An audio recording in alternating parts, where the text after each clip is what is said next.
J'ai été violée en fait par mon père, ouais, le frère de mon papa, direct dans la maison. Et ça n'a pas duré un jour, ça n'a pas duré 2 jours, ça n'a pas duré 3 jours. Ça a duré autant d'années que ça pouvait durer. Nouveau sur la chaîne, n'oubliez pas de vous abonner et d'activer la notification pour ne rater aucune de nos prochaines vidéos. Parce que quand j'étais un peu plus enfant, j'étais un peu, disons, un peu têtu. Et pour ma mère, elle disait que bon, il faut que je parte chez mon oncle pour que mon oncle essaie un peu de rester avec moi, essayer de causer avec moi. Mais elle ne savait pas qu'elle m'envoyait à l'enfer, ma propre mère. Et j'étais seul avec mon oncle, puis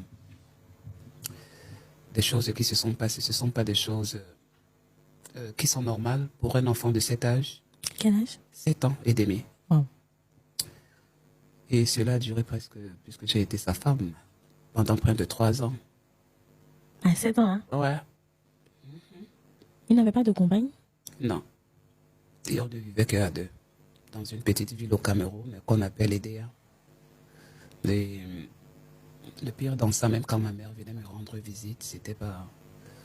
Je ne pouvais pas parler à ma mère parce que j'étais déjà sur son influence. Et donc, c'est comme s'il me dominait. J'étais vraiment enfant, beaucoup enfant.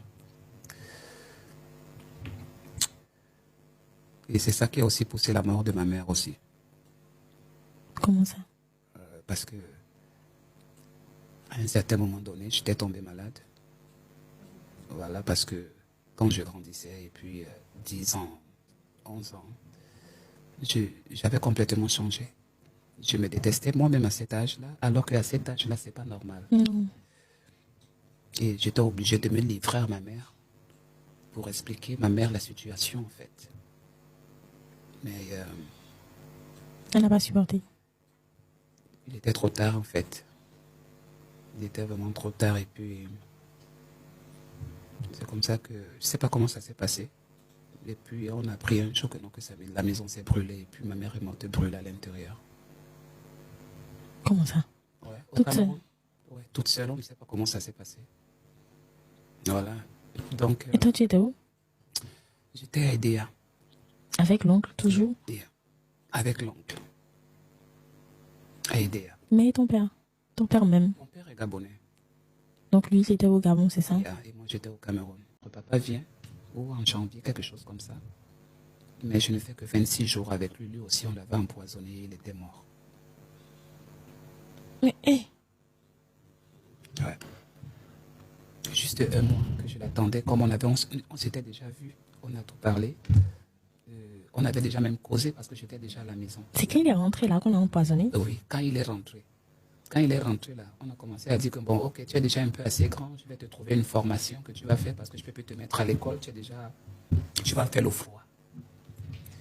Il est sorti avec ses amis un 26 janvier 1997. Et il était mort avec ses amis. On l'avait tué avec le avec le poil du tigre. Je ne sais pas comment ça se passe ces trucs-là. Et j'ai perdu mon père. Maintenant, la famille gabonaise du côté paternel, ils ne me connaissaient pas assez. On a cherché des richesses et on a chassé tous les enfants. Et moi, on a dit qu'on ne pouvait pas me prendre. Comme ça que je me retrouvais dans la rue. Ça, c'était quel âge? 97 peut-être, là je pouvais avoir déjà, si j'ai bonne mémoire, peut-être entre 18 et 19 ans. Hein. Et c'est comme ça que j'ai tout perdu. Je me suis retrouvé dans la rue, j'ai commencé à me prostituer au Gabon. Parce que je n'avais pas de moyens, je n'avais pas aucun recours, aucune personne ne voulait me prendre. C'est comme ça qu'avec tout cela, avec la prostitution, avec tout l'argent que je gagnais, c'est comme ça que je me décide donc de quitter le Gabon pour aller au Cameroun, pour aller faire le deuil de ma mère. Parce que je n'avais jamais vu son corps.